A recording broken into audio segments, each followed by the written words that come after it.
My messages grew more frantic, and I started telling people where I was and to stop by in person for a host of barely passable reasons. I didn't care about anything by that point. I just needed to see another person.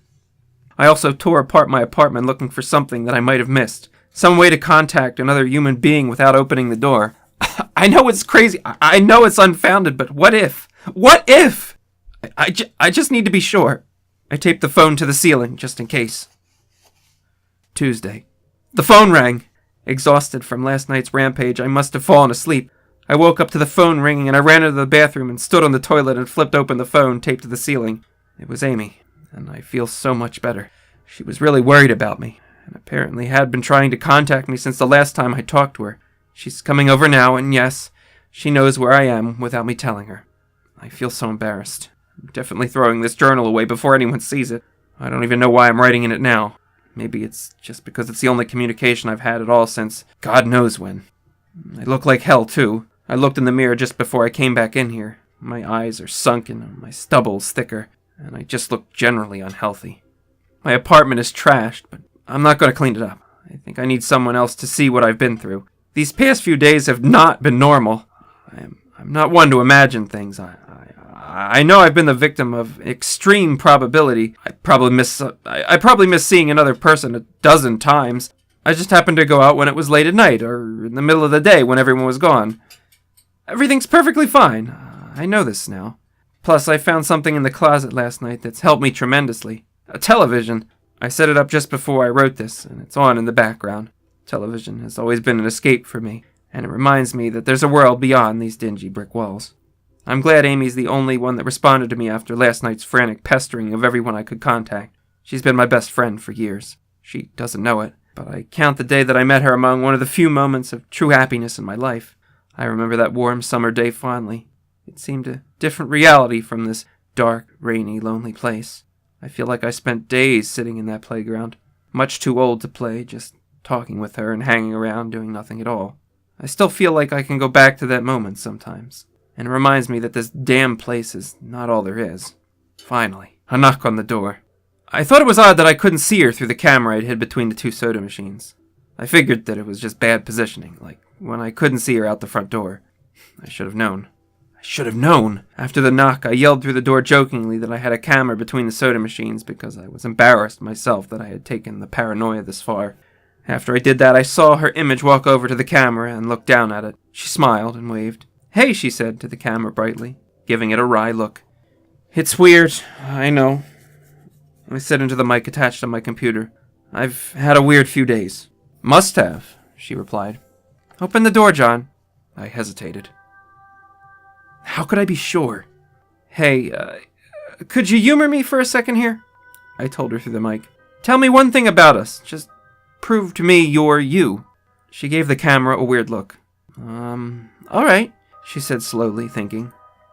"We met randomly at a playground when we were both way too old to be there?" I sighed deeply as reality returned and fear faded. God, I've been so ridiculous. Of course it was Amy. That day wasn't anywhere in the world except my memory. I'd never even mentioned it to anyone, not out of embarrassment, but out of a strange secret nostalgia and a longing for those days to return. If there was some unknown force at work trying to trick me, as I feared, there was no way they could have known about that day. "All right, I'll explain everything," I told her. "Be right there." I ran to my small bathroom and fixed my hair as best I could. I still looked like hell, but I hoped she'd understand. Snickering at my own unbelievable behavior and the mess I'd made of the place, I walked to the door. I put my hand on the doorknob and gave the mess one last look. So ridiculous, I thought. My eyes traced over the half-eaten food lying on the ground, the overflowing trash bin, and the bed I've tipped to the side looking for God knows what. I almost turned to the door and opened it, but my eyes fell on one last thing. The old webcam, the one I used for that eerily vacant chat with my friend. Its silent black sphere lay haphazardly tossed to the side. Its lens pointed at the table where this journal lay. An overwhelming terror took me as I realized that if something could see through that camera, it would have seen that I just wrote about that day. That it would have seen what I just wrote about that day. I asked her for any one thing about us, and chose the only thing in the world that I thought they or it did not know. But it did! It did know! It could have been watching me the whole time! I didn't open the door. I screamed. I screamed in uncontrollable terror. I stomped on the old webcam on the floor. The door shook and the knob tried to turn, but I didn't hear Amy's voice through the door. Was the basement door made to keep out the drafts too thick? Or was Amy not outside? What could have been trying to get in if not her? What the hell's out there? I saw her on my computer through the camera outside. I'd heard her on the speakers through the camera outside, but was it real? How can I know? She's gone now. I screamed and shouted for help. I piled up everything in my apartment against the door. Friday. At least I think it's Friday. I broke everything electronic. I smashed my computer to pieces. Every single thing on there could have been accessed by the network access or worse, altered. I'm a programmer, I know. Every little piece of information I gave out since this started, my name, my email, my location, none of it came back from outside until I gave it out. I've been going over and over what I wrote. I've been pacing back and forth, alternating between stark terror and overpowering disbelief. Sometimes I'm absolutely certain some phantom entity is dead set on the simple goal of getting me to go outside. Back to the beginning, with the phone call from Amy. She was effectively asking me to open the door and to go outside. I kept running through it in my head. One point of view says I've acted like a madman, and all this is the extreme convergence of probability. Never going outside at the right times by pure luck. Never seeing another person by pure chance. Getting a random nonsense email from some computer virus at the just right time. The other point of view says that the extreme convergence of probability is the reason that whatever's out there hasn't gotten me already. I keep thinking I never opened the window on the 3rd floor. I never opened the front door until that incredibly stupid stunt with the hidden camera, after which I ran straight to my room and slammed the door. I haven't opened my own solid door since I flung open the door to the building. Whatever's out there, if anything's out there, never made an appearance in the building before I opened the front door. Maybe the reason it wasn't in the building already was that it was elsewhere, getting everyone else. And then it waited, till I betrayed my existence by trying to call Amy, a call which didn't work, till it called me and asked me my name. Terror literally overwhelmed me every time I tried to fit the pieces of this nightmare together. That email, short and cut off, was it from someone trying to get the word out? Some friendly voice desperately trying to warn me before it came? Seen with my own eyes. Don't trust them. Exactly what I've been so suspicious of. It could have masterful control of all things electronic, practicing its insidious deception to trick me into coming outside. Why can't it get in? It knocked on the door. It must have some solid presence. The door. The image of those doors in the upper hallway as guardian monoliths flashes back into my mind every time I trace this path of thoughts. If there is some phantom entity trying to get me to go outside, maybe it can't get through these doors. I keep thinking back to over all the books I've read or the movies I've seen, trying to generate some explanation for this. Doors have always been such an intense foci of the human imagination, always seen as wards or portals of special importance. Or perhaps the door's just too thick? I know that I couldn't bash through any of the doors in this building, let alone the heavy basement ones. Aside from that, the real question is, why does it even want me? If it just wanted to kill me, it could do it any number of ways, including just waiting until I starve to death. What if it doesn't want to kill me? What if it has some far more horrific fate in store for me? God, what can I do to escape this nightmare? A knock on the door. I told the people on the other side of the door that I needed a minute to think and I'll come out. I'm really just writing this down so I can figure out what to do. At least this time I heard their voices. My paranoia, yes, I recognize I'm being paranoid, has me thinking of all sorts of ways that their voices could be faked electronically. There could be nothing but speakers outside, simulating human voices. Did it really take them 3 days to come talk to me? Amy is supposedly out there, along with 2 policemen and a psychiatrist. Maybe it took them 3 days to think of what to say to me. The psychiatrist's claim could be pretty convincing if I decided to think that this has all been a crazy misunderstanding and not some entity trying to trick me into opening the door. The psychiatrist had an older voice, authoritarian but still caring. I liked it. I'm desperate just to see someone with my own eyes. He said I have something called psychosis, and I'm just one of the nationwide epidemic of thousands of people having breakdowns triggered by a suggestive email that got through somehow. I swear he said got through somehow. I think he means spread throughout